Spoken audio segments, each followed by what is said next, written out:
last presidential debate between candidates Pedro Castillo and Keiko Fujimori concluded ahead of the June 6 elections in Peru. China's Communist Party has passed a resolution to encourage couples to have a third child. In Israel, several political forces are coming together in an attempt to end Prime Minister Benjamin Netanyahu's rule of corruption and violence.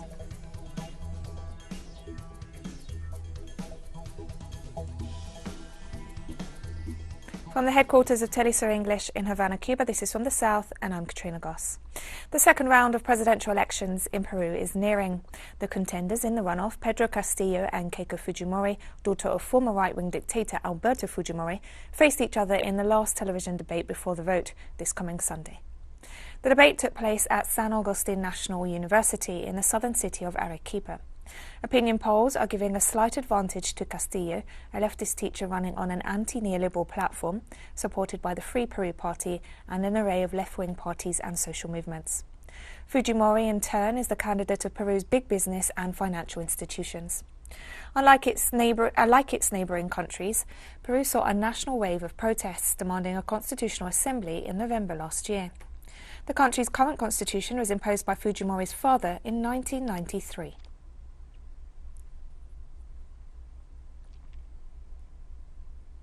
And Pedro Castillo, on tackling the health and pandemic management issue, stated that he will promote national scientific work with the aim of developing technologies to fight COVID-19.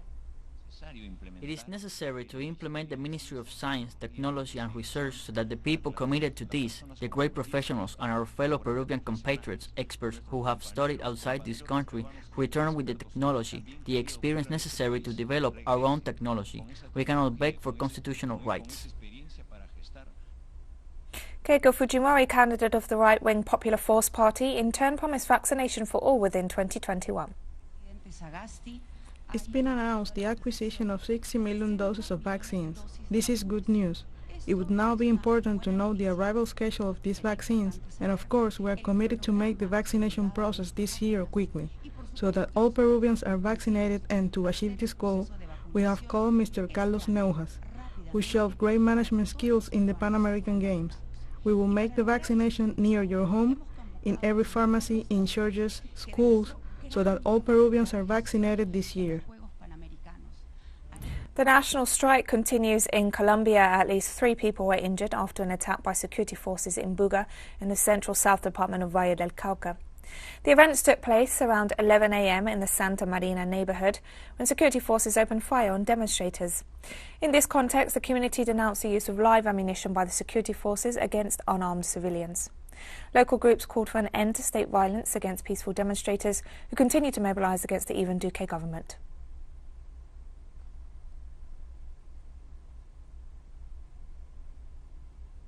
Also in Colombia, an international solidarity mission presented a new report on the violation of human rights in the context of the popular uprising.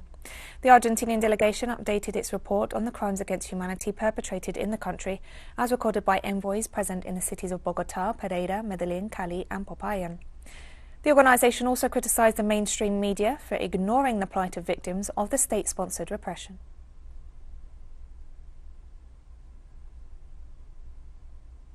And fresh protests also erupted in Bogotá, Colombia's capital city, over the weekend. On Sunday, the mobile anti-riot squad once again cracked down on protesters in Bogotá. According to witnesses, at least 11 people were injured and 4 were detained by police forces. The national strike mobilisations entered their 32nd day this Monday. The nationwide protests were sparked by a now withdrawn government tax reform bill and grew into a national movement for constitutional change. At least 43 people have been killed so far by the security forces, from a total of over 60, some of which have been killed by unidentified armed gangs, according to Temblores, a leading Colombian human rights NGO. Hundreds have been wounded, and there have been over 1,000 arbitrary arrests.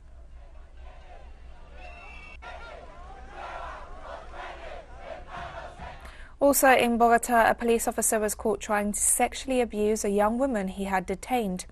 In response, some groups tried to attack him, but residents of the same community, who are assaulted every night, mobilized to save the officer's life.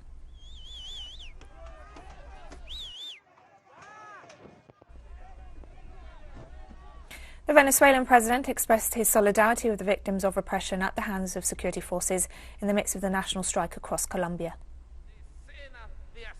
Hundreds of murders in the past few weeks. On Friday in the city of Cali, in Cali alone, the repressive forces of Iván Duque killed 13 young people, killed with bullets. More than 200 have disappeared, according to human rights organizations. Right there in Valle del Cauca, on Wednesday, Thursday, young people who were detained by the police appeared on the banks of a river, shot and tortured, a massacre, and the world does not react. And President Maduro also denounced the silence of the international community. He appealed directly to the United Nations Human Rights Commissioner Michelle Bachelet and Secretary General Antonio Guterres to go beyond formal statements of concern regarding events in neighboring Colombia. As the government of Iván Duque has declared war on the humble people, on the Colombian youth, Venezuela is raising its voice before the concert of nations to denounce this massacre against the people of Colombia. What is High Commissioner Michelle Bachelet going to do? Is she going to be satisfied with just issuing a statement saying she is concerned? What about the massacre, Bachelet? The massacre in Colombia. What is going on? UN Secretary General, what are you going to do about the massacre, the brutal massacre? They have launched the army against the people of Colombia to massacre them with their guns. In Mexico, amid accusations of corruption, marches and concerts, the campaign for national, regional and municipal positions in the largest elections in the country's democratic history is coming to an end. Throughout the country, candidates for various elected offices held their campaign closing ceremonies this weekend. The process has been marked by acts of violence, where several candidates were assassinated in attacks and one is currently still missing.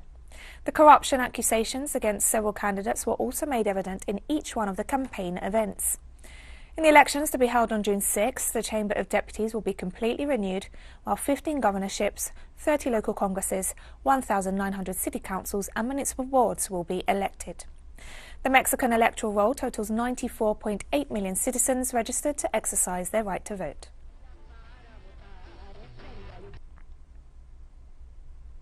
The recent weekend rains in Guatemala left more than 13,000 people affected, 65 evacuations, and at least 20 people were transferred to temporary shelters. The spokesperson for the National Coordinator for Disaster Reduction, David de Leon, reported on Sunday that the most affected department was Guatemala, where the capital city is located, as well as several cities in the west of the country. He also said that 20 people had to be sheltered in the village of Boca del Monte, south of the capital. Leon indicated that at least 5,000 people were affected by a landslide in the town of Colombia, blocking vehicle traffic in the area. Also, 33 houses suffered slight or moderate damages due to the rains, and in the village of El Boquerón de Quilco, a landslide affected 7 houses, and 42 people were forced to evacuate and take shelter with relatives and neighbours. This latest natural disaster adds to the already tough situation that the country faces following storms Eta and Iota in 2020.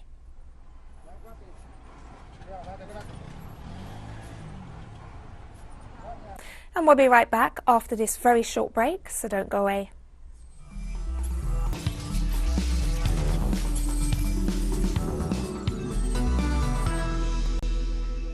Welcome back to From the South. China's population is ageing. In a major policy shift, authorities will encourage couples to have a third child, a Communist Party resolution announced on Monday. China's family planning restrictions date to 1980, when the party first applied a one-child policy to slow population growth and bolster the economic boom that was then just beginning. In 2016, authorities allowed a second child. President Xi Jinping, also General Secretary of the Communist Party of China's Central Committee, chaired the meeting to evaluate major policy measures to actively address the aging population. The policy and its relevant supporting measures will help improve China's population structure and preserve the country's human resource advantages, the resolution says.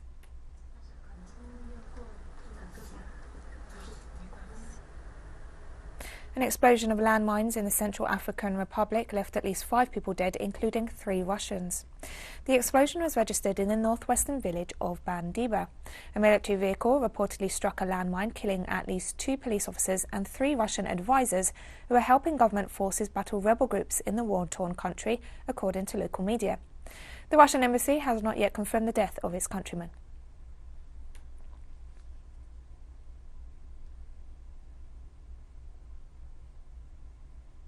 This Monday, May 31st, marks the 100th anniversary of the Tulsa race massacre in the United States, one of the country's worst acts of racial violence.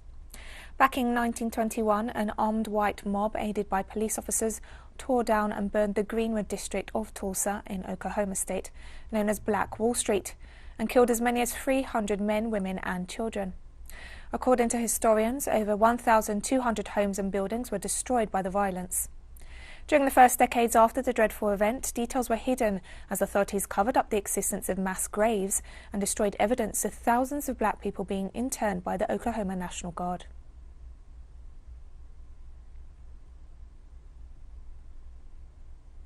People here at Black Wall Street, they think that, it's completely controlled by black people, and it's actually not. None of the black people here that have businesses here actually own the business, the building that it's in. We don't own the land. If you came in and didn't know you, the riot conversation ceased.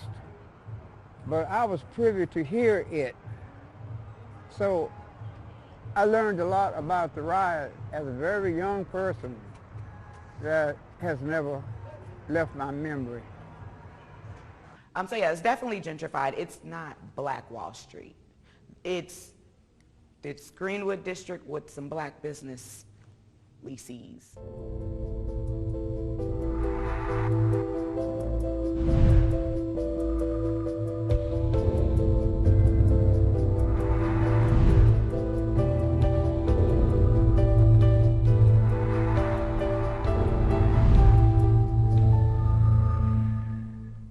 China said Monday the United States' politicization of COVID-19 origin tracing has seriously interfered with and undermined international cooperation on research, creating difficulties and obstacles for the international community to fight the pandemic and save lives. China has always been open, transparent and cooperative, and has invited WHO experts to China twice to carry out cooperation on origin tracing. The traceability work involves many countries and places around the world.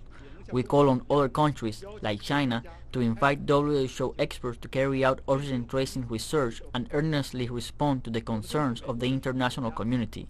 We urge the United States and a few other countries to immediately stop politicizing their efforts and deliberately undermining international cooperation in origin tracing research for ulterior political purposes. On Monday, the World Health Organization held the adoption by member states of improved preparedness for massive viral outbreaks like COVID-19 and stepped up calls for the passage of an international pandemic treaty. At present, pathogens have greater power than WHO. They are emerging more frequently in a planet out of balance. They exploit our interconnectedness and expose our inequities and divisions. The safety of the world's people cannot rely solely on the goodwill of governments. Every government is responsible for and accountable to its own people. But member states can only truly keep their own people safe if they are accountable to each other at the global level. The defining characteristic of the pandemic is the lack of sharing of data, information, pathogens, technologies, and resources. These are the challenges we have been facing since the pandemic started and even before. A treaty would foster improved sharing, trust, and accountability, and provide the solid foundation on which to build other mechanisms for global health security. Venezuelan President Nicolas Maduro announced the arrival of a batch of 500,000 Sputnik V vaccine doses from Russia, which will be added to the advanced phase of mass vaccination against the pandemic scheduled for early June. This is the 7th shipment of Sputnik V to Venezuela from the Russian Federation as part of the ongoing Russian-Venezuelan cooperation in this field.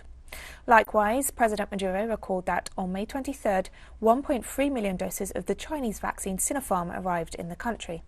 At the same time, he said that the shipment of more than 5 million doses supplied through the COVAX mechanism is expected for the month of June, which will allow authorities to accelerate the mass vaccination process against the novel coronavirus across the country.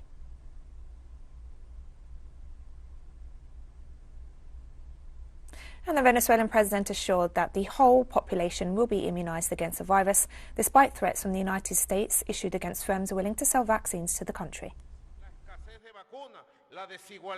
The shortage of vaccines, the inequality and the persecution against Venezuela, if you add the shortage of vaccines in the world and the inequality in distribution, add the persecution against Venezuela, the Bolivarian Venezuela, the persecution of the American imperialism that threatens companies if they sell vaccines to Venezuela.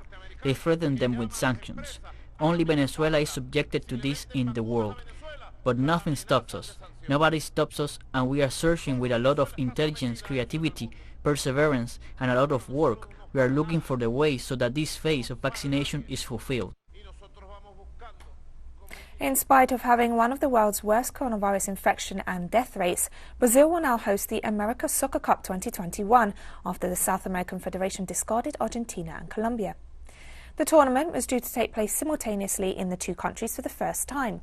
The regional federation decided that the Copa America will not be played in Argentina due to the surge in COVID-19 infections, for which the government demanded the fulfillment of very strict protocols, while the other host, Colombia, is going through a national strike that has sparked demonstrations and brutal repression all over the country.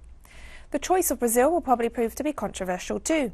Over 500,000 Brazilians took part in nationwide demonstrations this weekend demanding the ousting of President Jair Bolsonaro for his handling of the epidemic that has cost more than 450,000 lives.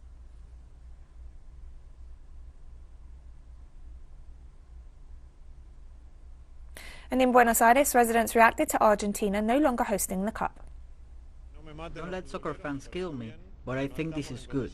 We are not in conditions to organize a Copa America in the middle of a pandemic. I'm very sorry guys, sorry, don't kill me. But the truth is that I think it's crazy to organize the Copa America in this country at this moment. The truth is that it seems perfect to me that it be suspended. We're going through a very difficult situation in terms of health, and I believe that the conditions are not right to hold a tournament at this time in this country. And we have more stories coming up after this final short break, so stay with us.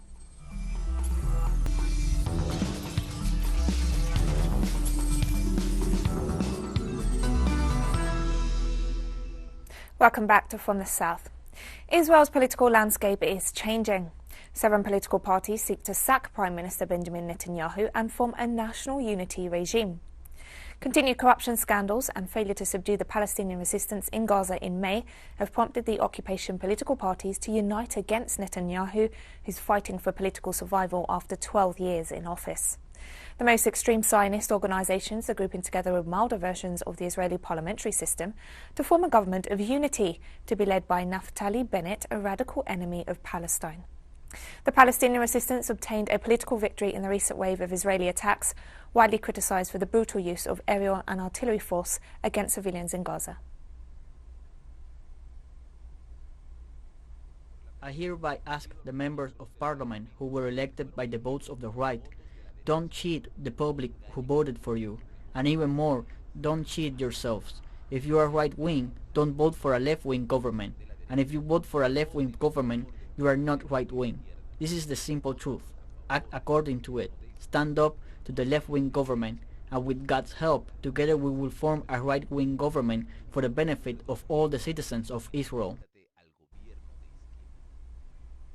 West African leaders have condemned a second seizure of power by the military in Mali in 9 months, suspending the country from the 15-nation Economic Community of West African States.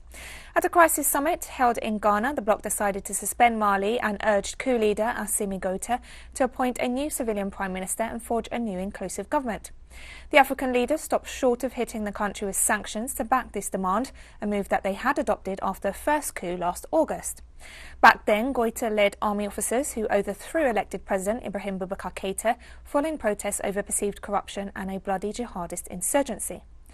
After the takeover, the military agreed to appoint civilians as interim president and prime minister under the pressure of ECOWAS trade and financial sanctions. However, last week, these transitional figures were detained by soldiers before resigning, sparking diplomatic uproar. The Constitutional Court on Friday named Goita transitional president.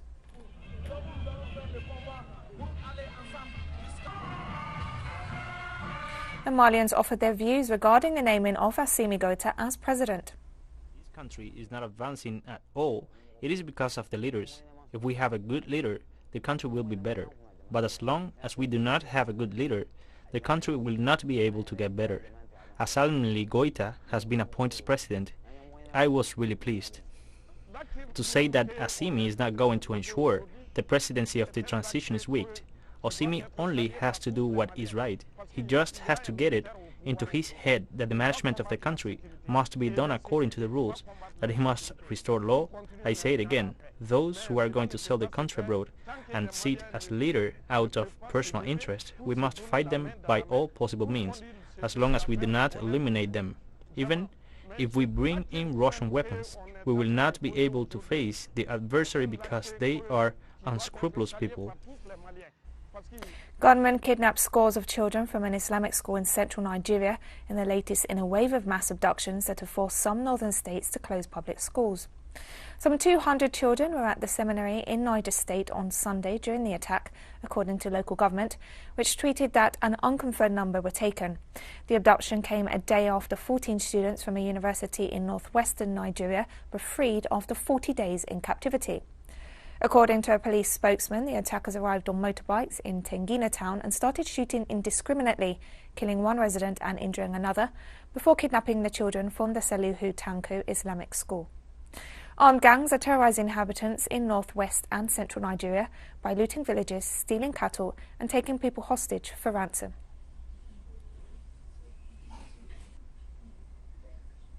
And we've come to the end of this news brief, but remember you can find these and many other stories on our website at telesurenglish.net. And you can also follow us for all the latest news on social media. We're on Facebook, Twitter, Instagram and Telegram, and you can catch up on our shows on our YouTube channel. For teleSUR English, I'm Katrina Goss. Thank you for watching.